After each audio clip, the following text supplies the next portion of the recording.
엄청 박리 잘해요. 저 스마스 잘하라 이렇게 이야기를 하시거든요. 저도 똑같이 이야기해요. 저도 스마스 박리 잘해요. 저 스마스 굉장히 잘하는데 스마스 박리가 이 수술의 끝이 아니에요. 요거는 제가 사실은 만든 개념이거든요. 이거 공개하셔도 되나요? 그게 좀 아까 그게 좀 문제인데. 안녕하세요. 안녕하세요. 라본성액 원장 김태현입니다. 리얼모델 유상입니다. 원장님, 오늘은 또 어떤 알찬 이야기를 해주실 건가요? 좀 어려운 주제인데 안면거상술을 위한 얼굴의 해부학 쉽게 한번 설명을 좀 해드릴게요. 절대 나가지 마시고요. 한번 쭉 한번 들어보세요. 아마 도움이 많이 되실 거예요. 우리가 얼굴에 주름이라고 하는 게 무엇인가, 인간은 어떻게 이게 주름이 이렇게 생겼는가, 이거에 대해서 제가 조금 설명을 조금 드릴게요. 이건 동물이에요. 이건 인간.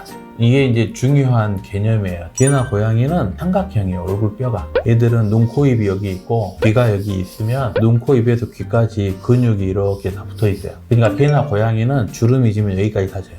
인간은 얼굴이 사각형이에요. 진화를 한 거죠. 인간은 토가 길어졌죠. 눈, 코, 입이 이렇게 앞으로 모였어요. 눈, 코, 입이 모이면서 이렇게 광대뼈가 발달하기 시작해요. 인간은 필요한 거는 진화를 하고 필요 없는 건 퇴화가 되죠. 얼굴도 인간이 진화를 하면서 필요 없는 부분은 퇴화가 돼요. 광대뼈 뒤쪽으로는 표정근육이 없어졌어요. 우리가 나이 들어서 주름지면 어디죠? 여기 지죠. 광대뼈 앞쪽에는 표정근육이 남아있어요.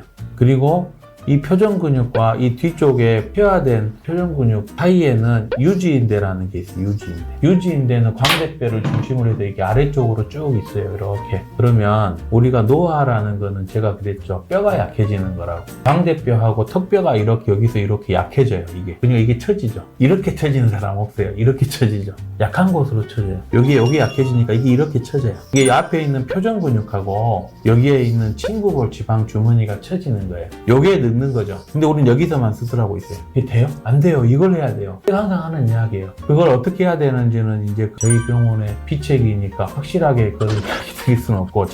두 번째, 스마스는 뭐냐? 스마스는 피부 밑에 있는 건데요. 스마스는 귀에서부터 광대뼈까지만 있어요. 스마스를 아무리 당겨줘도 광대뼈 앞쪽에서는 안 당겨지는 거예요. 그래서 스마스를 당겨줬는데 앞쪽에 심술보가 다시 늘어나는 거예요. 왜냐하면 제가 아까 그랬죠. 피부는 아무리 당겨줘도 다시 늘어나요. 늘어나기가 돼 있기 때문에 스마스라는 게 결국에 뭐 특수한 어떤 근육도 아니고 어떤 특수한 조직인데 이게 얼굴 여기에만 존재하는 거거든요. 스마스로 당길 수 있는 거는 광대뼈 뒤쪽을 탱탱하게 할 수는 있어요. 근데 이 앞쪽에서는 안 돼요. 그거를 어떻게 할 거냐. 그게 사실은 숙제인 거죠. 그 숙제를 찾아가면 이게 생각보다는 좋은 결과를 얻을 수가 있고, 제가 항상 강조하는 게 광고할 때 그래요. 원장님들이 제가 스마스는 엄청 박리 잘해요. 저 스마스 잘하라 이렇게 이야기를 하시거든요. 저도 똑같이 이야기해요. 저도 스마스 박리 잘해요. 저 스마스 굉장히 잘하는데 스마스 박리가 이 수술의 끝이 아니에요. 스마스 박리는 가장 기본적인 거고, 스마스를 박리를 해서 어떤 부분을 수술을 할 거냐, 우리가 어떤 수술을 할 거냐가 사실은 안면거상에서 가장 중요한 키포인트다.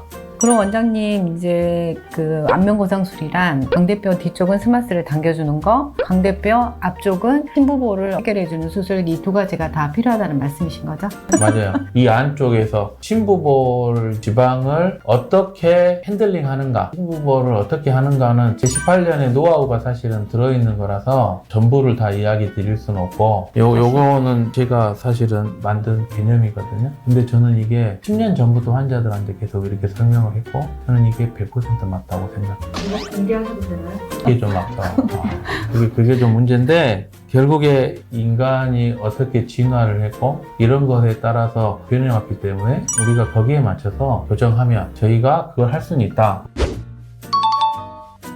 오늘은 안면거상을 위한 그 얼굴의 해부학이라는 걸 했는데 잘 들으셨으면 좋겠습니다. 상희 씨는 좀 어땠어요? 좀 어려웠어요? 네.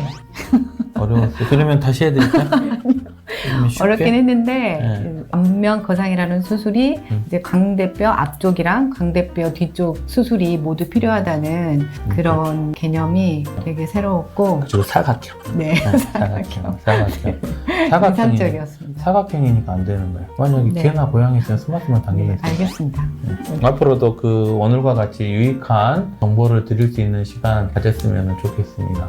오늘 즐거우셨으면 좋아요 구독 부탁드려요. 눌러주세요. 네, 다음에 알찬 정보로 뵙겠습니다. 감사합니다. 감사합니다. 궁금해하시는 분들이 있더라고요. 첫 번째는 이건 이제 메디컬 포토거든요. 유상희님은 와이프 되시는 메디컬 포토인데 이 메디컬 포토가 혹시 조작된 게 아니냐, 주름을 더 많게 만든 거 아니냐, 그렇지 않고 어떻게 수술하고 나서 저렇게 주름이 없어질 수 있냐. 뽀샵을 해보셨겠지만 주름 없애는 뽀샵은 있는데 주름 더 만드는 뽀샵은 제가 들어본 적이 없어요. 메디컬 포토는 절대 조작이 아니다. 두 번째는 이제 어떤 분이 강남에 잘 나간 성형외과사가 와이프가 저지경이 될 때까지 아무것도 안 해주고 있을 수가 있냐. 다음에 나이 들어보시면 알겠지만 저희 환자들이 그래요. 환자들이 오면 제가 갑자기 뭐 안 좋은 일이 있었거나 갑자기 살이 빠졌거나 살이 늙었어요 하고 오시거든요. 우리 유상희 씨도 사실은 그 전까지 그 정도로 처져 있진 않았었는데 갑자기 안 좋아지더라고요. 그래서 필요한 시기에 저는 하지 않았나. 그래서 거기까지만 말씀하세요.